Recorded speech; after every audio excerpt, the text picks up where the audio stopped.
នហើយដែលបងតែងតែយល់ពីអារម្មណ៍របស់ស្រីល្ងងម្នាក់នេះអរគុណណាស់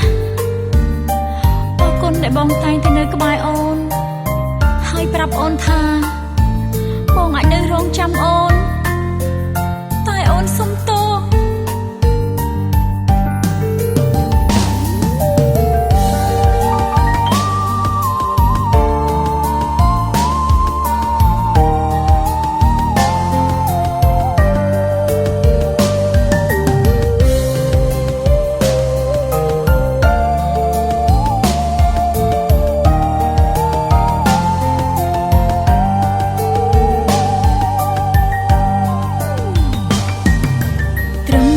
ជាចម្រៀងតែខ្ញុំច្រៀងជារឿងពិត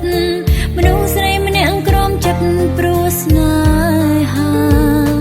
ទ្របតាំងចិនដើរផ្លូវស្មងស្នេហ៍តែផ្លូវនោះមានបនឡា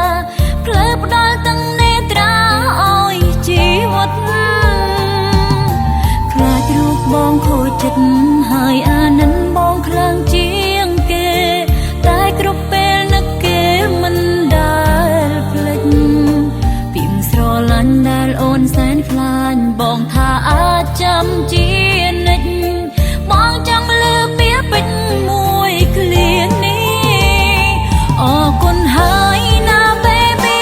អរគុណបងកុំដកអូនយំអរគុណដែលខំលួងលោមស្រីម្នាក់នេះតែសុំទោសអូនមិនអាចអូននៅខ្លាចថាអូននឹងធ្វើបាបបងសុំទោសផងណា baby អូនអោបបងបងបាញ់ឈឺគេអូនទុកមៀមេកុំដករោគបិញដូង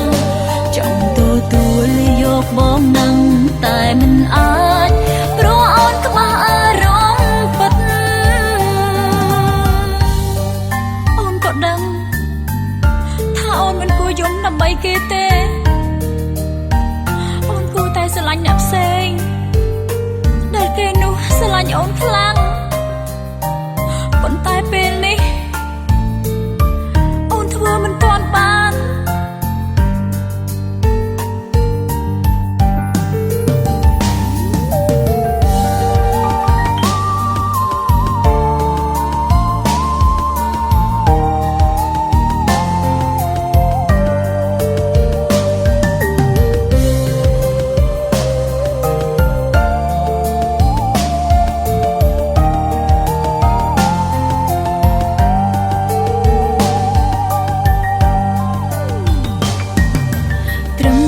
ជាចម្រៀងតែខ្ញុំច្រៀងជារឿងពិត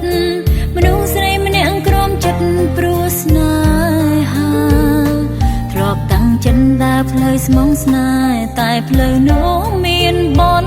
ឡាផ្លូវផ្ដាល់ទាំងនេត្រាឲ្យជីវិតខ្លាចរូបបងខូចចិត្តហើយអានិនបងខ្លាំងជាងគេតែគ្រប់ពេលនឹកគេមិនដែលភ្លេចពីងស្រឡាញ់ដែលអូនសែនខ្លាញ់បងថាអាចចាំជានិច្ចបងចង់លើពីពេញមួយឃ្លានេះអរគុណហើយណា baby អរគុណបងកុំដកអូនយំអរគុណដែលខំលួងលោមស្រីម្នាក់នេះតែសុំទោសអូនមិនអាចអូននៅខ្លាចថាអូននឹងធ្វើបាបបងសុំទោសផង